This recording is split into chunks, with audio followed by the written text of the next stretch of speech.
Ассалаумағалейкум. Біздерге мынандай Гранд автокөлігінің сәртерін алып келді.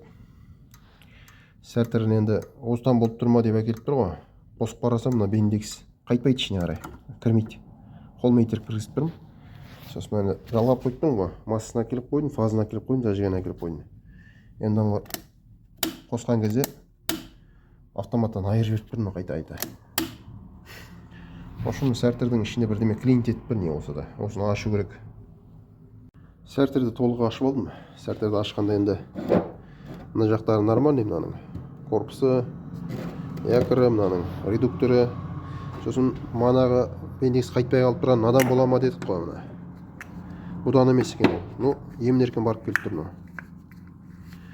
Ол надан мына. Мынаның іші қарсық қалған. Ну, қайтпайды. Ішіне кіреді де мына. Жай шығады, өте жай шығады. Зыпылдап тұру керек мына. Жай кіреді. Мына. Паразонке шығып тұр, тартып тұр, енді астынан тоқ беріп тұр. Бірақ осының іші қатып қалған мына жер. Сосын шөткісінің екеуі азайған, екеуі бар. Бірақ мына кабельдер кішкене қызған, мына екі кабелі. Тағы бір проблема, мынаның басынан бронзовый втулка болады, ана жерде міне. Бронзовый втулка жиынып қалған. Мынау ішінде мына перекос тұр ғой, ұшым қысылып қалып тұр мынаның арасына. Осы мына втулкасын ауыстыру керек, тяговый шегелесін ауыстыру керек. Шама келсе, мына шөткісіне узелді, шөткісін де ауыстырып жіберу керек.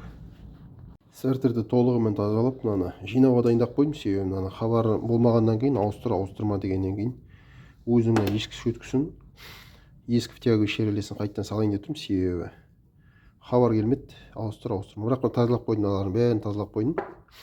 Тартып тұр, енді мына якорын тазалап қойдым полный. Сосын ауыстырғанымыз мына жерден бронзовый втулканың ішіне отырғызып қойдым, новый втулка. Ана втулка мынандай болып шықты, мына жарылып сынып шықты, мына жұқарып бітіп кеткен, мына басын қысып қалады. Бронзовый втулкасын ауыстырдық, енді сәртерді жинап көретін боламын. Сәртердің мына якор жағын жинап қойдым. Шөткісін салып, мына втулкасымен алдындағы нәрселерін. Тяговый шегелесін салған жоқпын, тек мына жағын прямой тексеріп алып жатырмын. Қаншалықты сәтті шыққанын қарау керек болып тұр бұның. Мына жағы шуылдап тұр, енді тяговый шегелесін салып, тағы да тексеретін боламын. Сәртерді толығымен жинап қойдым, тяговый шегелесін салып қойдым, фазын әкеліп қойдым. Сосын замок зажиганиеден келетін плюсті әкеліп қойдым. Корпусы итак масса. Аны енді тексеріп көреміз қосып. Бисмилля. Орнына қайтып кіріп тұр мынау. Мана кірмей қалып тұрды басында. Еще клинит етіп тұрды. Кірмеген себебі ол клинит етіп тұрды. Енді қазір ішіне спокойно кіріп тұр қазір. Спокойно кіріп шығып, сәртер жақсы жұмыс жасап тұр. Негізі ауыстырып жіберу керек еді мыналарын. Бірақ енді хабар болмағаннан кейін ауыстырмай, тек бронзовый втулкасын ауыстырдым да қайттан тазалап жинап бердім.